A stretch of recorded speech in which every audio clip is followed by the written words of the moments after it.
guys, so I'm going to show you again how we do these door jams. Don't be afraid of the water.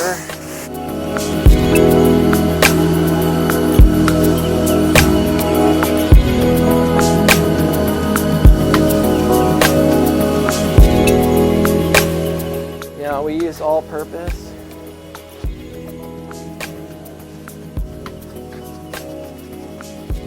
Make sure you have a good brush to get in all these hinges.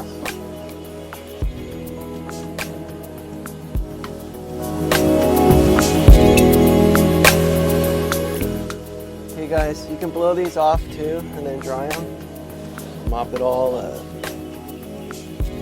That's it.